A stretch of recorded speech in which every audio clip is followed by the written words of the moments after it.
South Africa is only developed because of white people. Let's unpack. So I was scrolling on Twitter when I saw this tweet. Why is South Africa so developed? Is it because the white man stayed far longer compared to other countries or what?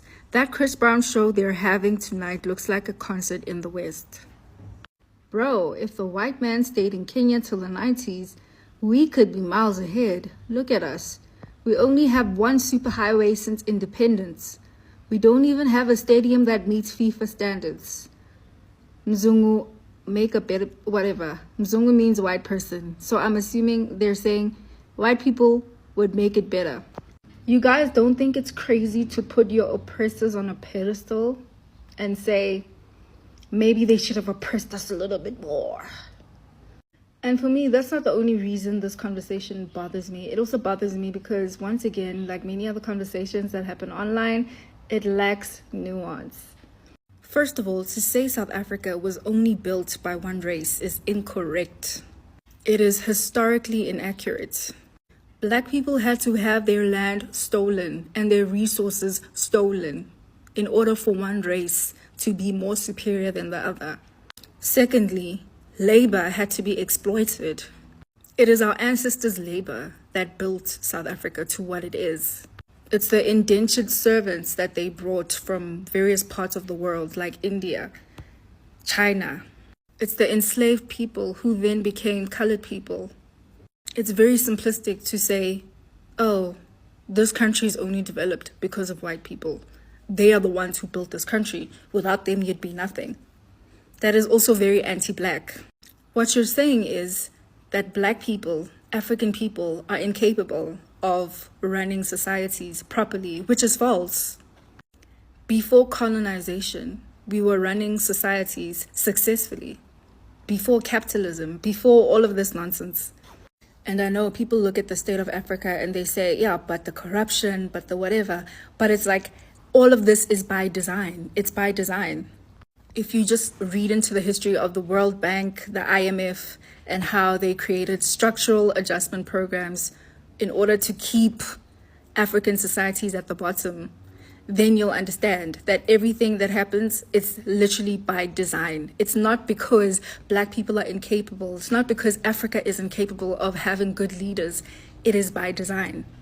And on the part of white people building South Africa, it sounds very similar to the rhetoric that people say about black Americans when they disparage how their ancestors and they have played a role in building America to what it is. It's such a racist and anti-black way to remove people from the labor and the efforts that they've put into actually making a country what it is. I think what people are looking to say is that since there are so many white people in South Africa and we live in such a racist society where capital follows capital, and because white people hold majority of the capital in South Africa, more capital will obviously be invested in South Africa than any other African country. Therefore, we've had more opportunities for development, but that does not mean that white people developed South Africa, especially considering the fact that a lot of black people did not have access to basic needs like electricity, water, sanitation, education, etc., until a black government took hold of South Africa. But either way, coming online to speak about how you wish you were colonized longer is crazy. Can Africans stop? At this point, the conversation is not productive and it's not helping anyone. South Africa is only developed because of white people? Those were the words that sparked a heated online debate after a South African woman posted a video unpacking what she called a lazy and dangerous way of looking at Africa's history. Her message? Development isn't about who stayed the longest. It's about who benefited from stolen land, stolen labor, and a system that was designed to keep some at the top and others at the bottom. Let's talk about it. So here's how it all started. The woman was scrolling through Twitter when she saw a viral post asking, "Why is South Africa so developed? Is it because the white man stayed far longer compared to other African countries?" The tweet went further, saying things like, "If the white man stayed in Kenya till the 90s, we could be miles ahead. And look at that Chris Brown concert in South Africa. It looks like something straight out of the West." And right there, she paused, because what this tweet was really saying, beneath all the comparisons and admiration, was that oppression somehow equates to progress. Now let's take a step back and unpack why that line of thinking is so problematic. Saying South Africa is developed only because of white people completely erases the centuries of black labor, pain, and brilliance that actually built the country. Before Europeans even arrived, African societies were already organized, trading, and thriving. The Kingdom of Mapungubwe, for instance, was a major center of trade in southern Africa as far back as the 13th century. There were systems, governance, agriculture, and innovation. Colonization didn't bring civilization, it disrupted it. The woman in the video made it clear that saying white people built South Africa is not just inaccurate, it's anti-black. Because when you make that claim, you're essentially saying that black people are incapable of building functional societies on their own. And that's simply not true. The truth is, South Africa's so-called development came at the cost of dispossession. Land was taken from its original owners, people were forced into cheap labor, and racial hierarchies were cemented through laws like the 1913 Land Act, and later, apartheid. Think about it. The railways, mines, and cities that many people admire today were built by the hands of exploited black workers. These workers were denied education, housing, and the very wealth they helped create. They built the gold and diamond industries that fueled the economy, yet couldn't even live in the same cities their labor powered. To call that white development is to ignore the suffering and resilience that made South Africa what it is today. But there's another layer here, the economic one. The woman pointed out something that often gets overlooked. Capitalism and colonialism worked hand in hand. And that's not a conspiracy, it's history. Institutions like the World Bank and the International Monetary Fund played huge roles in shaping Africa's post-independence economies through what were called structural adjustment programs. These programs, which were conditions for loans, forced African countries to cut social spending, privatize industries, and open their markets to foreign investors. The result? Countries became dependent, local industries suffered, and inequality deepened. So when people compare South Africa to other African nations and say, why aren't they like South Africa? They're missing the bigger picture. South Africa's infrastructure wasn't built in isolation. It was built under a global system designed to benefit certain people and exploit others. And even within South Africa, that development wasn't shared equally. During apartheid, the white minority had access to world-class infrastructure, schools, and healthcare, while the black majority lived in underdeveloped townships without basic services.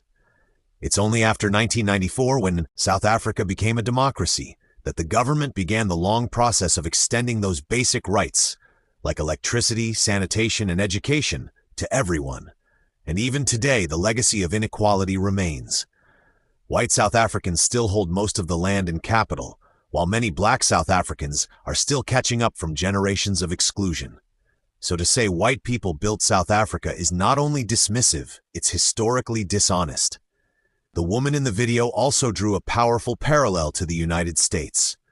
She compared this argument to how some people downplay the role of black Americans in building America. Just like enslaved Africans laid the foundations of American wealth through unpaid labor, South Africa's wealth was built on the backs of people who were systematically excluded from enjoying it. And yet, when they demand recognition, some people call them ungrateful. It's a pattern that repeats itself across the world. People of color build the wealth and others take the credit. But let's also be fair here. The tweet wasn't necessarily made out of malice. It was made out of frustration. A frustration that many Africans feel when they look around their countries and see poor infrastructure, corruption, and lack of opportunity. The easy explanation becomes, well, maybe if colonizers stayed longer, things would be better. But that's a dangerous oversimplification, because what it really suggests is that freedom ruined Africa, when in fact, it's the lingering systems of colonialism and global inequality that continue to shape African economies today. It's not that Africans can't lead or build.